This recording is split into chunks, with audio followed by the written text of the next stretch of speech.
Resourceful Designer, episode 211, Video Chat Etiquette.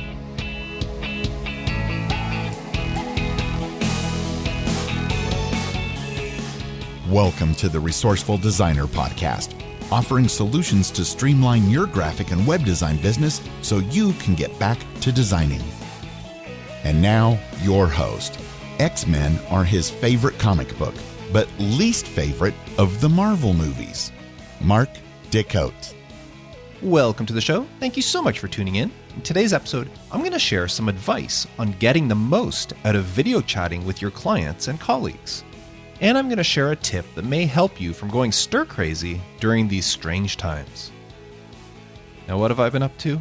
Well, the podcast artwork side of my business keeps going strong. I'm getting more and more orders every week. So I've been working on a lot of those. They're a lot of fun to do. It's like little mini projects to do all the time. So I like them. They're quick. And it's fun to meet new and interesting people. Now, I did get 2 new print orders this week. These weren't really design jobs. It's just I had 2 different clients ask me, one to reprint a brochure they had, and another one they wanted to print a bookmark that they already had the artwork for. They just needed me to print it. So I did some print brokering with that, made a little bit of money with basically no work on my part. So those are always nice. As well as I completed one website that I've been working on for a couple of weeks for a client, and I'm almost finished on another one. I had a little bit of problems with it. Not with the website per se, there was something else to do with the content for the website. So I'm almost done it, and that'll be nice to have those 2 projects completed. Got a couple of other websites in the pipeline there, getting ready to start them, so always something to do. Other than that, there's not much happening in my life. As most of you right now, we're stuck at home during this COVID-19 crisis. I've been playing a lot of video games. My current game of choice is Horizon Zero Dawn on my PS4. And been watching a lot of TV as well. I just finished my Star Trek The Next Generation rewatch. I've actually been rewatching it for the past couple of years, on and off, with an episode here or there. Well, I finally finished it this week. This is the first time I've seen the entire series since it originally aired on TV. So that was kind of fun. So that's just a few of the things that I've been up to. Now, it's been fun keeping track of everybody in the Resourceful Designer community. A lot of talk going on right now, especially with all the help that the US government are offering people for workers and for self-employed people and loans and grants and all sorts of stuff. A lot of conversations going there. It's nice just to watch them. They don't apply to me up in Canada. We have different things going on here. But it's nice to see everybody interacting and talking about that stuff as well as all the other stuff. A couple of members sharing some really big wins. They landed some really good clients or good contracts during this tough time. So that's always nice to see, as well as others just holding their own. But overall, it's just a great community to interact, to chat, to keep in contact, including video chatting, today's topic. We're doing a lot of video chatting with each other, which is really nice.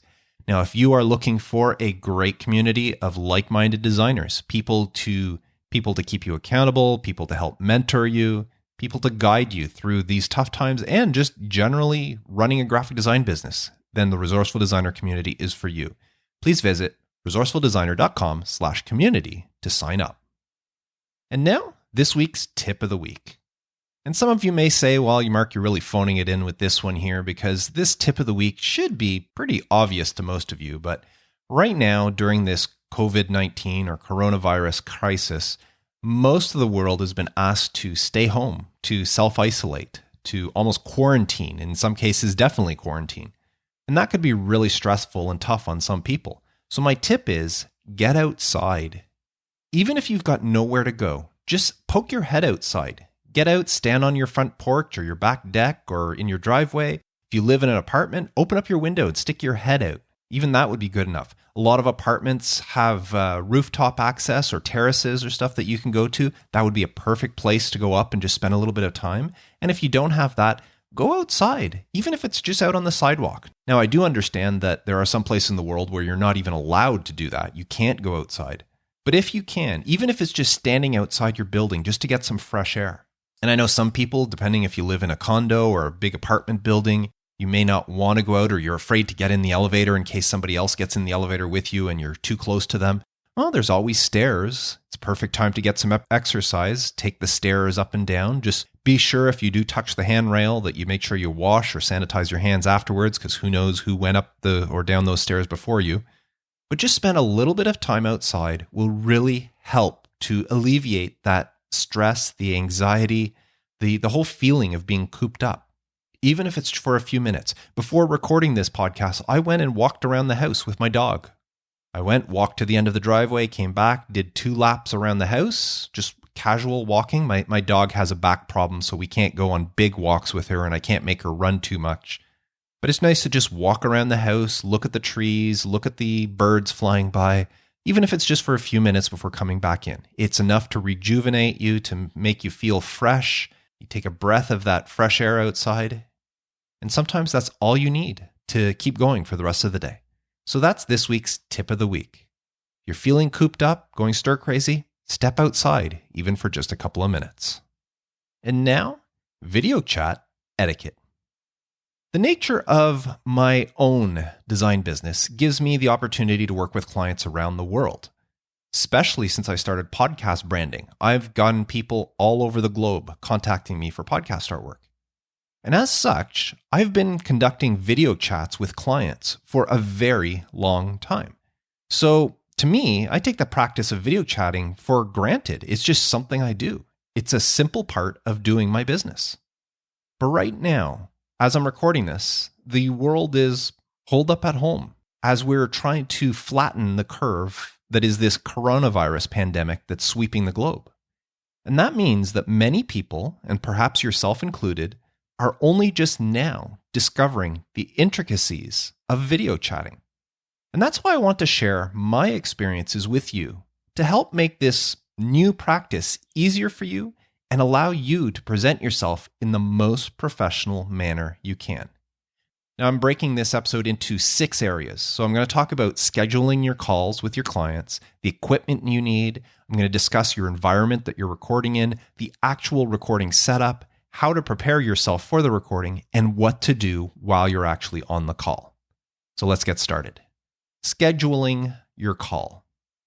My advice is to always let your client choose the time for the call. But the caveat to that is you let them choose the time that is dictated by you. Now, I personally use a tool called Book Like a Boss, which is a calendar and it shows my availability. And I let the client go on and pick whatever time I'm available, whichever one's easiest for them, and that's the time they book. Now, other tools you can use are stuff like Calendly or Schedule Once. There's Appointlet. There's even MeetFox that's available on AppSumo right now. They've got a deal on it. If you're interested in any of the deals on AppSumo, visit resourcefuldesigner.com/AppSumo. And all of these allow somebody to look at a calendar that you've blocked off certain times and they select the time that's best for them. And it's really easy. So this way, you're allowing the client to choose the time, but it's a time that you've dictated. Now, if you don't have a calendar booking tool, and by the way, I'm going to have all the links to these tools, anything I mentioned in the episode, the links will be in the show notes for this episode at resourcefuldesigner.com/episode 211. Now, if you don't actually have a calendar booking tool, then send the client a range of times that you are available and let them choose what works best for them from those lines. Before I got Book Like a Boss, what I would do is I would send a client a message saying that I'm available on Tuesday between noon and 2:30. I'm available on Wednesday morning between 9 and 11, and again Wednesday afternoon between 1 and 3, and so forth and so forth. And that way, I'm telling them, these are my availabilities. These are the times that I can talk to you. You pick the time that works best for you that are within those timeframes. Now, good practice is to also let the client know how long you think the call will last. So if it's a 15-minute call, then it's not that big a deal. But if this is going to be an hour-long call and you say you're available between 1 and 3, let the client know it's a 1-hour call so that they don't book it at 3 o'clock. They will know that a 1-hour call needs to be booked at 2 o'clock. So it's always best to let the client choose, because that way they feel more important. They feel like you take them seriously, and they just appreciate it. They are just as busy as you are, and this little caveat that you're giving them, letting them choose the time, makes them feel good about working with you. Now, once the time is set, either through a booking app or the client tells you what time works for them, add it to your calendar and set yourself 2 reminders. This is what I do all the time for every single one of my bookings. I set up 2 reminders. One that is either an hour or 2 hours before, depending on if it's a morning or afternoon. If it's a morning meeting, I'll set the reminder an hour before, because if it's like a 9 o'clock meeting, I don't want the reminder to come off at 7 where I might still be in bed. But if it's an afternoon meeting, I'll set the first reminder for a couple of hours before the meeting. That way, just in case I happen to be out or something, I will remember that I have to be back. And then I set another reminder for anywhere 5 to 10 minutes before the meeting, depending on what I have to get ready. Because it's nice to know that, yes, I have a meeting today at 2 p.m., but it's very easy, especially when you're designing something, you're working on a website or a logo design or something, it's very easy to lose track of time and not realize when 2 p.m. is coming along. So set up a second reminder that is 5 to 10 minutes before the actual call so that you can get things ready. Now, I highly suggest that anytime you get on a video chat with a client, you record the call. This can save you a lot of time later, especially if you can't remember something that you discussed or you want to clarify something, or for whatever reason, you just need to review or go back over something if you didn't take proper notes and you want to double check something. So I record every single video chat that I have with my clients.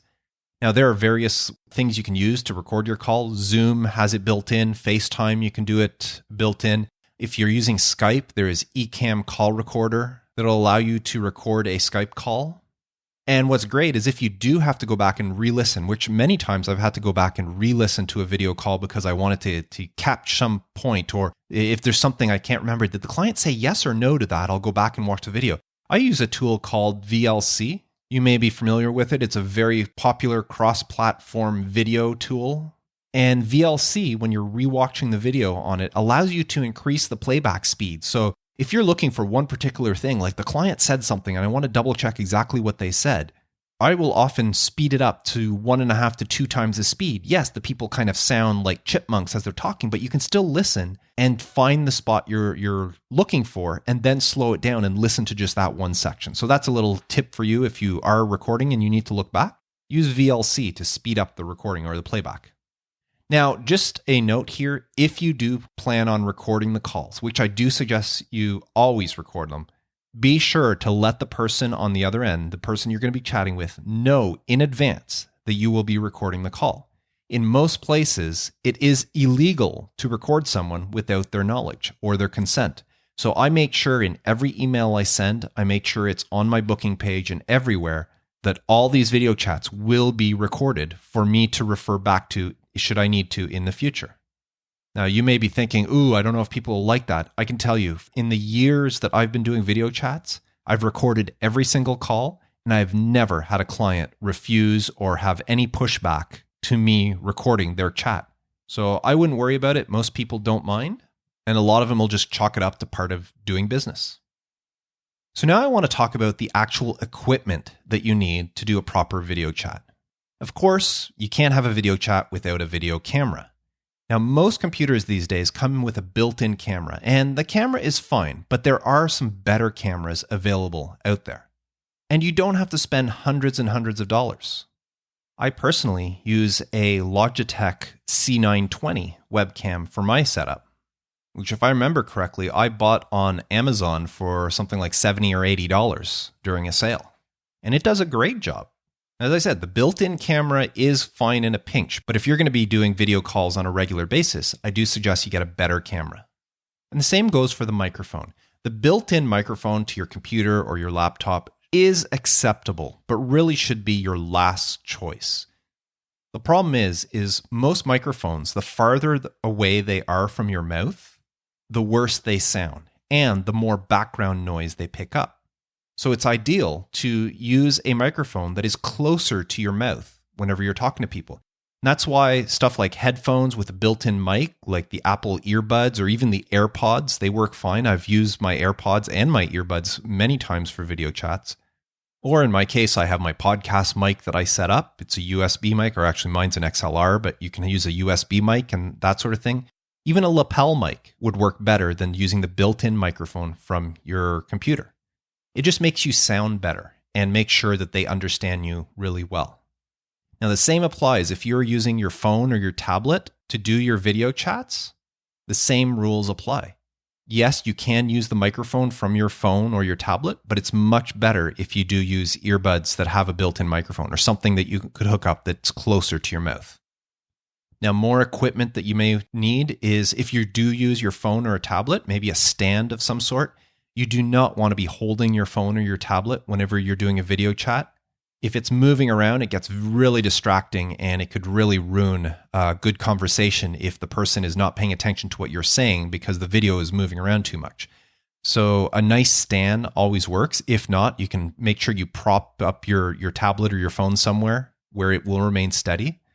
Lighting is another thing to take into note. Now, natural lighting is best. If you can set yourself up near a window and get natural light, that works great. But sometimes you may be video chatting at night, or maybe your office is in the basement or something like that, and you don't have natural light. You need something that lights up your face. You don't want to be in a video chat where your face is really dark. So find something to help you in that aspect. And then, of course, there's the software you're going to use. I personally, my preference is Zoom. That's the one I use for all my video chats with my clients. It's the one that gets booked automatically through my Book Like a Boss scheduling software. It's also what I use for the Resourceful Designer community for all our chats as well. Now, you can use Skype. There's FaceTime if you're on Apple. There's platforms like GoToMeeting, or there are many more out there. Anything that can create a video chat with somebody could be useful for this.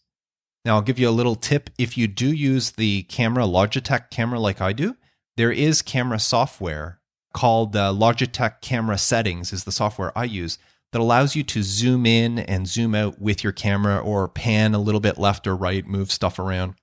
So it allows you to actually adjust what people see when they're looking at you through that camera.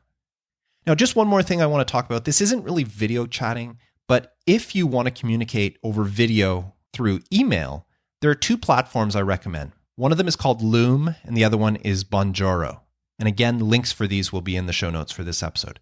Both of these allow you to record videos that will then be emailed to your client. So maybe you don't need to have a conversation over video, but you want to just explain, or you just want to be seen as you're telling somebody something. These two platforms can be a huge help. Statistics have proven that video emails get a lot more attention than just a regular typewritten email. The next thing I want to talk about is your environment. Now, as I mentioned with the lighting, you really need to have a well-lit area. So make sure you turn on any ceiling lights if you have lamps nearby. I personally have a small dedicated desk lamp. It's made specifically for video chatting. It's a little round light that I bought off Amazon that I turn on that lights up the left side of my face because I have a big window in my room to the right of me, so most of the time when I'm video chatting during the day, the right side of my face is well lit up, but the left side is dark. So I have this ring light that's next to my computer that I can turn on to light up that side of the face. So a well lit up area is essential. A quiet area as well. So if you're going to video chat, turn off anything that can make noise. If the dishwasher or the washing machine or the furnace, anything that's making noise nearby, turn it off.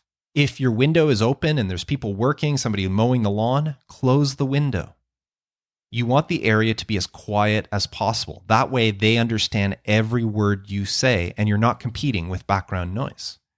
Now, speaking of background, you got to remember that when you're doing a video chat, people don't just see you, they see your background as well. Now, yes, some things like Zoom and FaceTime and that allow you to add digital virtual backgrounds, but those can be really campy, and if they don't work out well, it can seem very amateurish, so I don't recommend that. What I do recommend is just making sure you look at your background, take into account what is behind you in the shot, and if need be, rearrange, clean stuff up. Remember, a busy background is okay. A messy background is not. What I mean by this is I've seen many people, if you look at all the news outlets and a lot of the TV programs right now, a lot of people are working from home right now because of this epidemic or pandemic going around. And you can see a lot of different workspaces. Some of them have bookshelves behind them with hundreds and hundreds of books. Well, that sort of stuff may be busy, but it looks good. It looks professional. Some people have shelves with all sorts of knickknacks on them. Again, it could look busy, and that's fine, as long as it doesn't look messy. I have a bureau on the wall behind me with some stuff on top of it. but I make sure I know that the one corner of the bureau is visible in my camera range. So I try to make a point of not having anything on that end of it. Or if there is something, it's something that looks good and looks like it's supposed to be there. I don't just throw stuff on that end of the bureau just in case I have to turn on my video camera. So keep that stuff in mind. And as I mentioned earlier, if you're using the Logitech and you do use the software, the Logitech camera settings software, that allows you to zoom in a bit. And when you're zooming in, less of the background is shown. So you may want to use that in order to minimize what people see behind you. Now, in some cases, you may want to put up a curtain or a drape. Some people buy special screens to block off the back half of their house. I know some people, maybe you work in the basement, you have your office off to one corner and maybe the kids' playroom is behind you or off to the side and nothing is separating the two. Well, if you get on a video chat and the person sees all these child toys strewn all over the place, it may not look that professional. So maybe some sort of curtain or drape or something to put behind you. Even hanging up a bed sheet will look great. Just keep in mind, like I said earlier, busy is okay, messy is not. Okay, now let's talk about your actual setup. If you are using a laptop, you should be plugging it into your power source. Do not do a video chat off the battery. Your battery may be fine and be able to last for the duration of the call, but video uses up a lot of energy, a lot of cycle power from the computer, including the battery, which means if you're running off your battery while you're video chatting, chances are your fans for your computer will turn on more often and stay on for longer. So by plugging your laptop in, you can help prevent it from overheating and from the fans having to turn on. And they are noticeable. A fan on a laptop, when it turns on, you can hear it, especially if you're using your laptop's microphone. Now, speaking of plugging in, whenever possible, plug your computer directly into the internet, whether an Ethernet cable or whatever you use. You don't want to be using Wi-Fi if at all possible. Now, of course, if you're using a tablet or a phone, you might not have a choice, but if you're using a computer to do your video chatting, try to avoid Wi-Fi because your Wi-Fi could be affected if other people in the household are watching Netflix at the time or surfing the internet or who knows. Depending on your cable company, you may be sharing your signal with many other people. If you're in an apartment building, you may be sharing it with a whole bunch of other people. And you have no idea how that bandwidth will withhold during your call. So it's much better to be plugged directly into the internet whenever possible, whenever you're doing a video chat.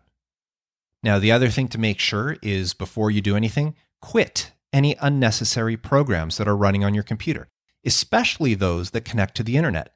That means your messaging programs, websites that have browsers open for Facebook and stuff that's constantly updating in the background, your mail program. Make sure you quit all of those so that they're not using up bandwidth or CPU power on your computer. Now, I know some people that, especially if they have laptops and that, they'll restart their computer right before doing a video chat because that way they know that everything is off except for the basics that are actually needed. And then they make sure not to start anything other than Zoom or Facebook or Skype or whatever. So they'll actually restart the computer. Now, other things to do are turn off notifications. You do not want notifications turning on or beeping or dinging or whatever, whether that's mail or Slack or Facebook or whatever. So turn off notifications when you're about to get on a call. Now, if you're on a Mac, I'm not sure how to do this on Windows, but if you're on a Mac, what you can do is on the top right-hand corner of your screen, up in the menu, there's a little icon that's 3 little bars with 3 little dots next to it. If you click on that, it shows you what you have for today and notifications. So in my case, it shows me my calendar for today. It shows me my stocks, shows the weather, and it shows me what I have planned, what reminders I have coming up. You can adjust this and edit and put whatever. But in this screen, if you hold your mouse over it and you scroll upwards, a little thing drops down with a do not disturb that is normally set to off while you're working. Well, if you click that to on, that will turn off notifications on your computer until the following day. Now, remember that it turns it off until the next work day. So if you forget to turn it back on, you're not going to get any notifications until the following day. But that's a quick way. I always turn that on. I turn on do not disturb, and then I know that my computer will not notify me if an email comes in or if somebody messages me through Messenger or whatever. So that's an easy trick to do whenever you get on a video call. It only takes a second to implement. Now, some other things to consider during your setup is where you place your camera. The best place is to set your camera at your eye level. So wherever you're sitting, your camera should be even with your eyes. And this means if you are using the camera on your laptop, you should be propping your laptop up on, a bunch of books or on a stool or something to get it up there. Nobody looks flattering when people are looking up your nose because the camera is much lower than their eye level. You've all seen it, people on a video chat, and you're looking up their nose, and it's almost like you're staring at them going, I wonder if there's anything up there. It can be so distracting, and it does not look professional. So whatever you do, stick your camera as close to your eye level. That way, it's the most natural. It's the way you would be looking at somebody if you're meeting them in person. The same should apply to your video chats. Now, as I mentioned earlier, your microphone should be close to the mouth.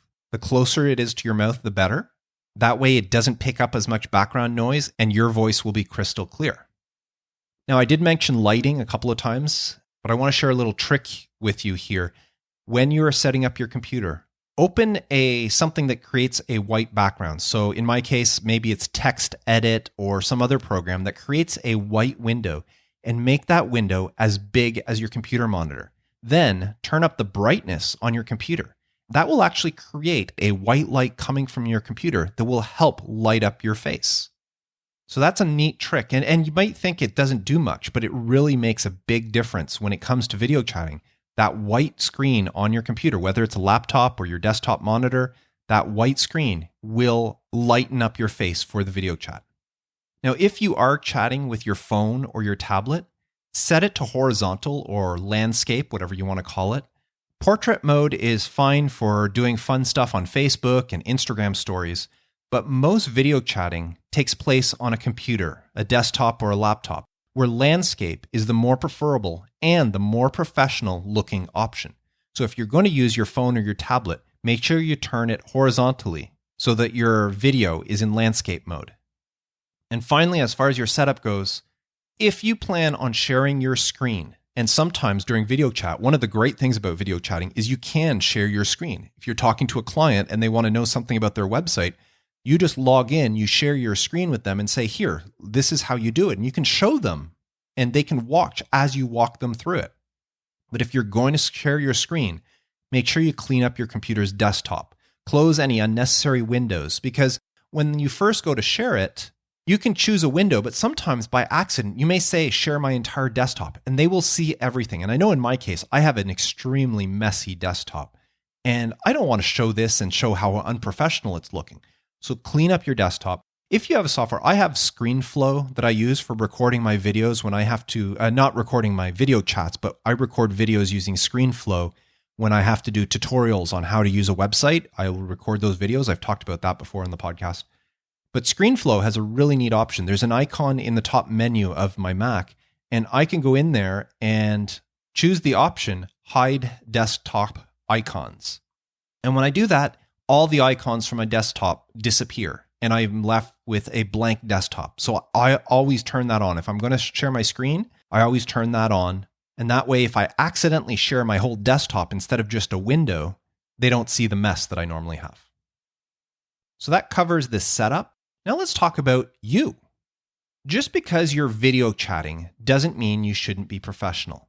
The idea is you should present yourself the same way you would if you were presenting in person. Meaning, if you would normally wear a shirt and tie to meet with your clients, or a nice top with some jewelry, whatever you would normally wear to meet a client in person should be the same thing you wear for your video chat. Now, I will say that, yes, because video chat is usually from the waist up, pants are optional. If you want to wear sweatpants with a shirt and tie, go ahead. That's perfectly fine because nobody's going to see it. But from the part that's visible, you should look exactly the same as if you would meet somebody in person. That goes for your grooming. There are many days where I don't bother shaving because I'm not going to see anybody. But if I know I have a video chat scheduled that day, I will shave in the morning. Because I know if I was going to meet that client in person, I would definitely be shaving. So I make sure to shave. Now be sure before you actually turn on the camera to check yourself in a mirror Make sure your hair is okay. Check your teeth, especially if you're doing a video chat right after lunch. Check your teeth, make sure there's nothing caught in your teeth. And even look at your nose. You want to make sure that there's nothing hanging out of your nose. That would be so embarrassing if you got on a video chat and you didn't realize that. I mean, it would be embarrassing in person as well, but you have the opportunity of double checking yourself before you turn on the camera. And one last thing with yourself, if you happen to wear glasses, be careful with your lighting. I mentioned earlier that I have this little ring light right next to my computer monitor that I turn on. The ring is about 4 or 5 inches round and it has little LED lights in it that I can turn on. Well, I know the few times, I don't usually wear glasses at my computer. I do have some, but I don't often wear them. But the few times I've gotten on a video chat where I have noticed that ring is reflected in my glasses. And I know from experience, being on video chats with other people with similar lighting, that light that reflects in their glasses can be very, very distracting. So if you do have some sort of light behind the monitor or near the monitor and you wear glasses, just keep in mind that could be reflected in them. So now that you're set up, it's time to actually get on the chat with the person. Now, good etiquette is try to show up a minute or two early. I always try to do that. If I have a chat set for 3 p.m., I will get on the call at 2:58, 2:59 at the latest. I want to make sure I'm there beforehand. If the client gets there much earlier, then that's no problem. But I definitely don't want to run into an issue, maybe a slow connection or something, and end up showing up after the scheduled time. So always get there a few minutes early. Now, on the chat, act as if you're meeting the person in person. Greet them like you would. Of course, you can't shake hands or anything like that, but just acknowledge them, greet them as if you were seeing them face to face. Now, don't slouch. Make sure you sit up straight and don't fidget during a meeting. That means no tapping on the desk or playing and clicking on pens. Tapping on the desk is really, really bad. You may not notice it. If you got your hands and you're tapping a little bit on the desk, you may not realize it, but your microphone can actually pick that up. And if you're actually using the microphone that's built into your computer or built into your laptop, that vibrates right through it. And on the other end, they hear a big boom, boom, boom. It would be like doing this, tapping the desk. That's the sort of thing that you may hear when somebody's doing it on the other end, but the person doing it doesn't actually hear that sort of thing. So no fidgeting, no tapping on the desk, no clicking on pens, anything like that. Now, also, you should be looking into the camera. Now, this is very difficult to do, especially people who are new to video chatting, because by experience, when you see a window with somebody's photo there, you want to look at that window. You're looking at their photo. You are programmed from birth to look people in the eyes, and that's what you're trying to do. But if you are looking at their actual photo, you are not looking at them in the eyes. In fact, what it actually looks like is if you are standing in front of somebody, talking to them, you would be looking down at their chin, or worse, you may be looking down at their chest. And we all know that that is not acceptable behavior. Well, that is what we look like when we're looking at the photo in a Zoom or FaceTime or Skype call instead of at the camera. Now, obviously, the people at the other end know that we're not looking at their chest, but mentally, it's the same look on our face as if we were. They may know for a fact that we're not, but subconsciously, they're registering it. So try as much as you can to look into the camera itself. Now, what I do for this is I minimize the video window. So even though I'm doing a video chat, I make my window very small. So usually at the top quarter of my monitor, I've got a 27-inch iMac. I'll make it just the top quarter. So that way, the photo of the person is near the top of my monitor. So if I end up catching myself looking at the photo instead of at the camera, I know that my eyes are very close to the camera, as opposed to if they were at the bottom of my monitor, that would really look like I was looking down.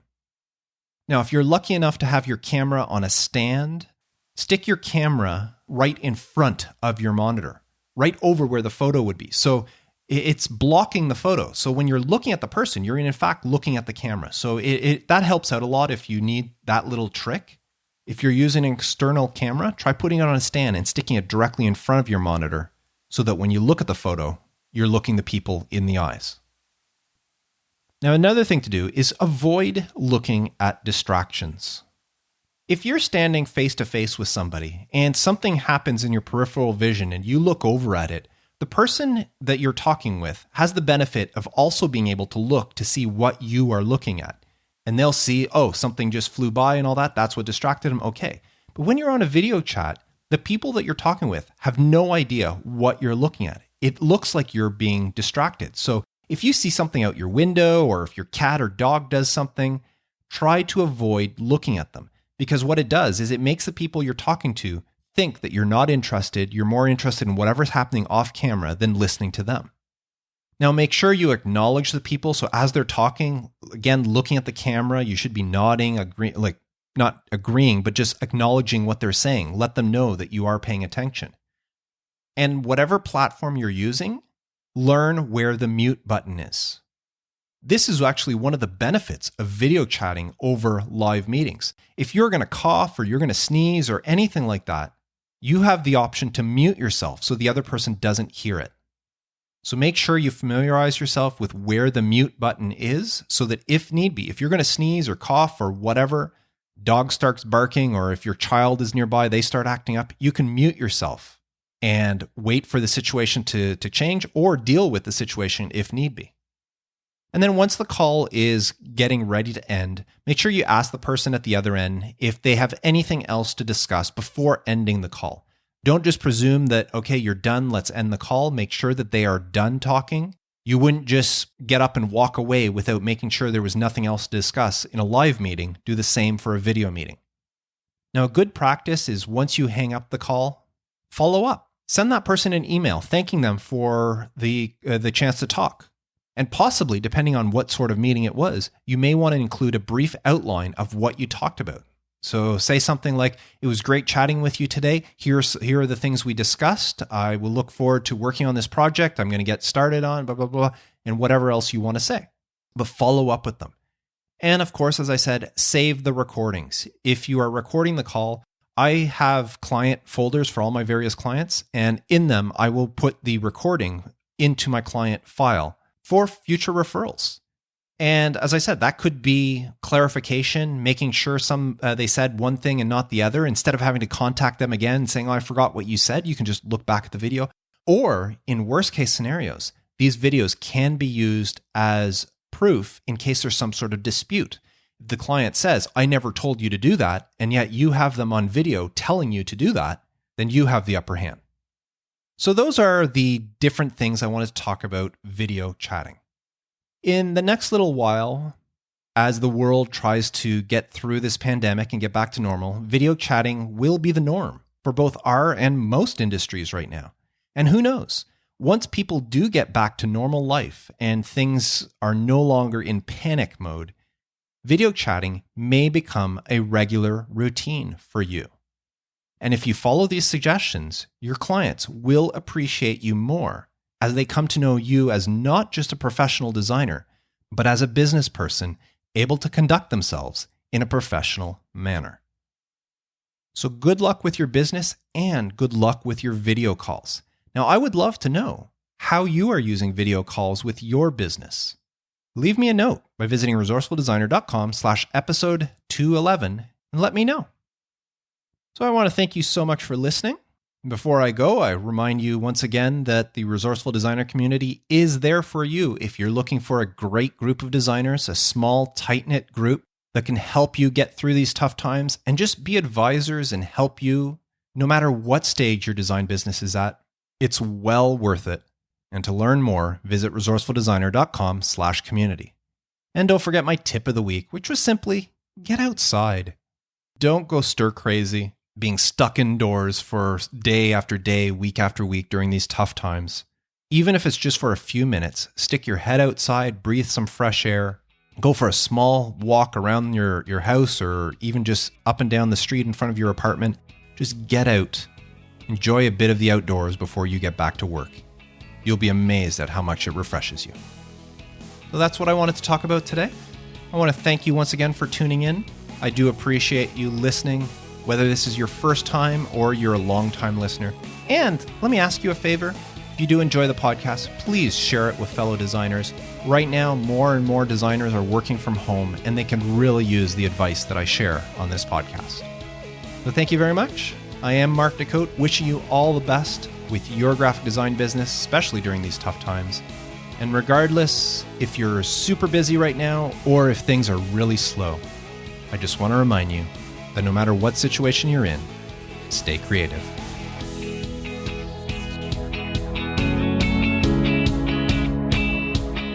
Thanks for listening to the Resourceful Designer Podcast at resourcefuldesigner.com.